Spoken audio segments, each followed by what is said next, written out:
tentang produk ya, atau tentang analisa usaha lah ya Pak. Ini saya tampilkan eh, kalau contoh di Langonsari 5 ton Pak. Ini kelihatan ya semua ya, ada angka 5 ton. Sampah masuk misalnya 5 ton Pak. Itu organiknya akan ada sekitar 70%, 3,5 ton. Kemudian anorganik itu ada plastik, dus, dan lain-lain 1,5 ton. Nah, di dalam mesin yang ada sekarang, si sampah itu semua melalui konveyor, lalu masuk ke mesin MPPS atau mesin pemilah pembubur. Dari pemilah pembubur itu bagian padat organiknya masuk ke namanya dewatering, Pak. Dewatering itu pemeras, ya. Ada air sehingga akan naik jumlahnya. Organik itu 7 ton, masuk ke digester, keluar biogas dan lumpur. Lumpurnya itu jadi kompos nano nanti. Lalu masuk ke mesin biokar atau arang. Jadi arang bio ya, 2,1 ton. Sedangkan yang anorganiknya masuk ke biokar juga akan menjadi arang briket. Nah, arang briket itu nanti menjadi bahan bakar. Sekarang sudah ada kompor biomasa, Pak. Jadi arang briket itu bisa dijual ke warga kalau warganya menggunakan kompor biomasa. Jadi tidak usah beli LPG lagi. Perolehan yang akan kita dapat dari teknologi yang ada sekarang di Langonsari misalnya adalah pertama biogas akan dapat di sini 98 meter kubik sehari. Kalau biogas ini dijadikan listrik masuk ke genset, itu akan menghasilkan listrik, kemudian lumpurnya akan ada 4,900 liter. Bapak bayangkan ada 4.900 liter pupuk kompos nano ya sehari. Ada biokar, ada minyak juga ketika pirolisis itu plastik itu akan jadi uap, kemudian dikondensasi akan jadi minyak. Sehingga singkat kata ini nanti detailnya tentu bisa diperdalam dengan Ibu Rosalia ya, yang bisa bantu Bapak untuk teknis teknologisnya. Ini perolehan listriknya kalau dihitung nilai rupiahnya per tahun 155 juta. Kemudian perolehan dari arang itu kalau dihitung harga 2.000 arang bio ya, yang bagus untuk menaikkan kesuburan tanah itu per tahunnya akan mencapai 842 juta. Kemudian kompos nano kalau dihargain 1.000 sekarang 1.500 ya di kami akan menjadi 1,7 miliar. Kemudian ada minyak bakar tadi dari kalau ada bahan plastik akan di biokar atau di pirolisis itu akan keluar minyak itu besar 1,9. Dan nah ini yang penting Pak, ada 350.000 rupiah pendapatan. Ini sering jadi perdebatan tadi dia yang tanpa kemudian Bapak yang mengelola itu berhak Bapak mendapatkan upah atau bahasa kerennya ini apa? Di Bandung saja sekarang kami tadi saya cerita Gede Bage ya, pasar Gede Bage, Bapak boleh cek langsung. Itu wali kota membuat kalau di kota itu pun sama urusan pemerintah, lalu dinas lingkungan yang memungut retribusi dari masyarakat, maka dinas itu membentuk BLUD, Badan Layanan Unit Bisnis ya. Jadi boleh menerima uang dari restoran, dari hotel untuk mengolah sampah per ton misalnya 600.000. Lalu oleh dinas, oleh BLUD diserahkan ke Bapak dengan bayaran seperti di Kota Bandung 350.000. Maka pendapatan koperasi per tahun dari sini adalah 441.000 juta. Total per tahun koperasi dengan 5 ton tadi berpeluang mendapatkan penjualan 5,1 miliar. Nanti ada biaya-biaya Pak, listrik, misalnya minyak. Walaupun ini dibuat dari diri sendiri, tapi dihitung ya di dalam akuntansinya seolah-olah beli dari diri sendiri sebenarnya. Ini di sini biaya tenaga kerja nih 150.000 per ton, jadi kalau 5 ton sehari 750.000 gaji pegawai ya, operator.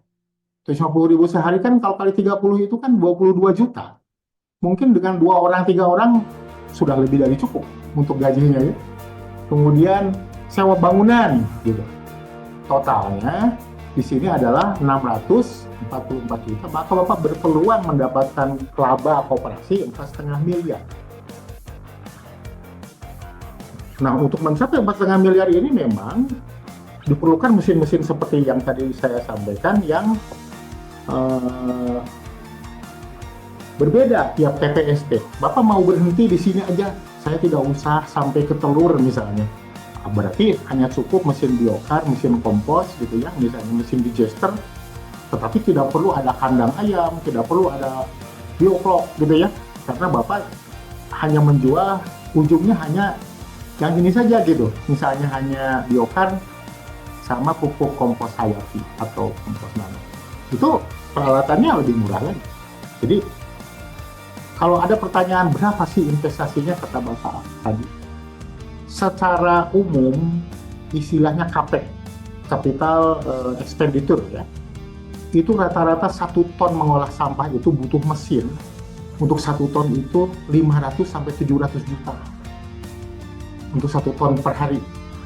Jadi kalau Bapak mentargetkan 5 ton, memang harus bersiap di 2,5 miliaran kurang lebihnya mesin itu. Dari mana mesin itu diperoleh? Bapak tadi sudah menyinggung salah satunya. Pertama, modal koperasi kan bisa dibangun adalah dari simpanan sukarela. Jadi kami di Langonsari juga koperasi mengundang orang-orang agnia, orang-orang kaya Pak, di desa itu dengan ajakan untuk daripada kita ke investor menyerahkan laba, lebih baik keuntungannya untuk anggota. Di dalam koperasi ada peraturan simpanan sukarela. Simpanan sukarela itu sama dengan modal. Jadi berhak untuk mendapatkan untung Pak, di luar sebagai anggota. SHU ya. Jadi SHU itu dipotong dulu oleh biaya modal, yaitu untuk mengembalikan keuntungan kepada yang simpanan sukarela. Yang kedua dari bank, Bapak tadi sudah sebut memang di peraturan Bank Himbara, ya, bank pemerintah, itu dengan ditandatangani oleh ketua badan pengawas yang ex officio adalah lurah atau kades, maka artinya pemerintah menjamin kredit koperasi itu dengan bunga murah 6% per tahun. Jadi murah Pak. Kalau 6% per tahun tuh Bapak mendepositokan ke tempat lain tidak kerja juga. Dan ada grace period kalau nggak salah 6 tenornya ya, misalnya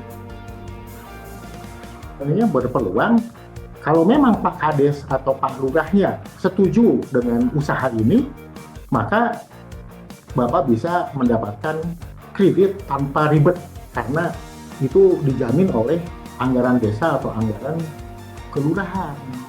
Nah, cuma kalau macet, kalau mismanagement itu yang akan disita ya dalam tanda petik itu adalah anggaran desa atau anggaran kelurahan ya Pak ya. Tapi kan sama, ini keuntungannya untuk anggota koperasi, kalau itu adalah untuk warga desa atau warga kelurahan.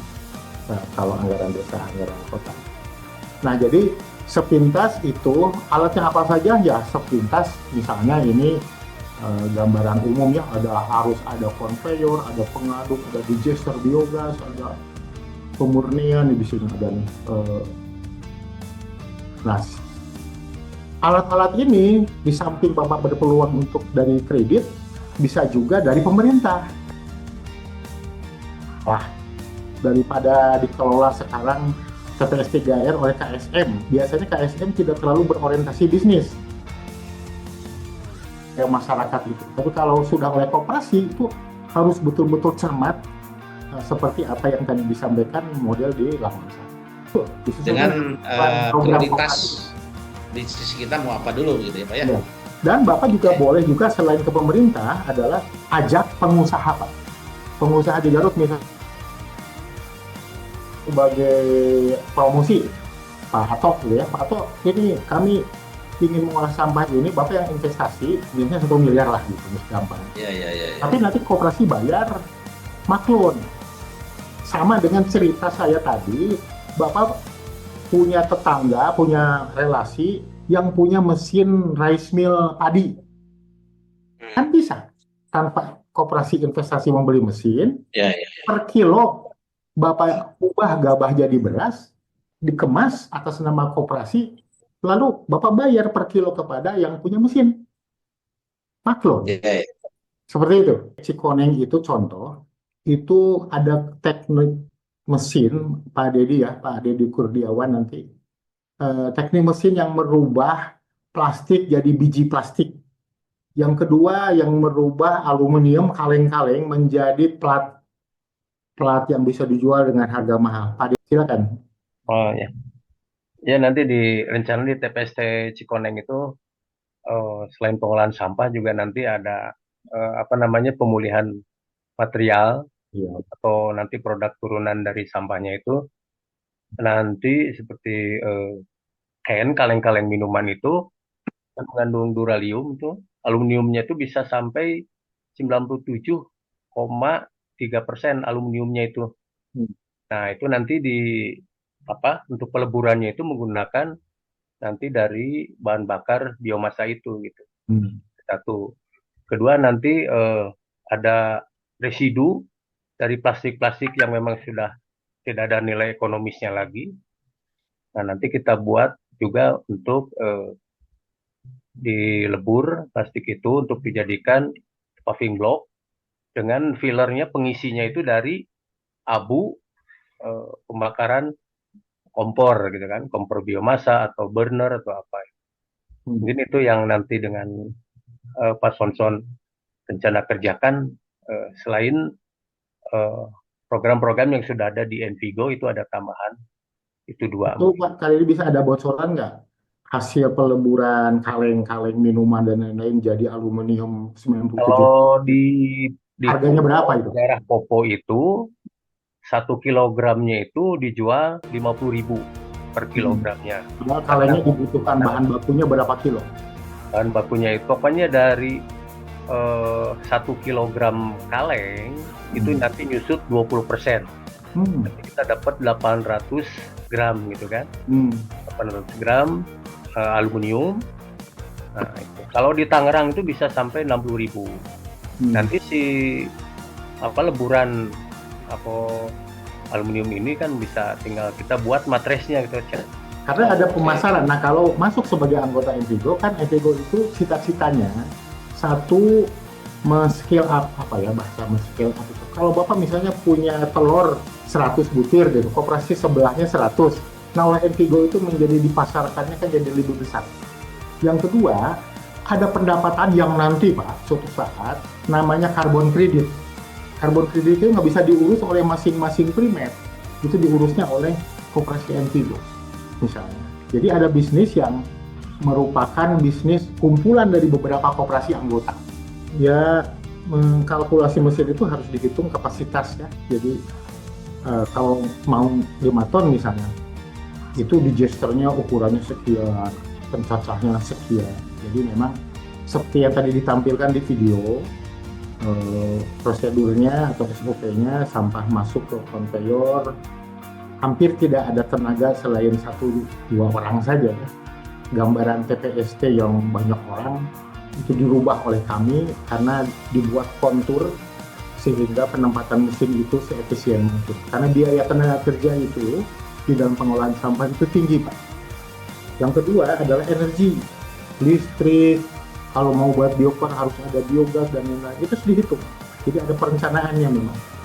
Kalau sudah ada perencanaan, insya Allah tidak akan ada masalah-masalah tadi.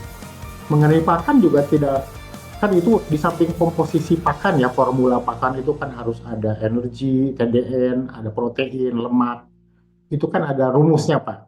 Jadi misalnya kami kan harus menghitung kalau dari limbahnya susu gitu, itu 44% proteinnya, lemaknya sekian persen.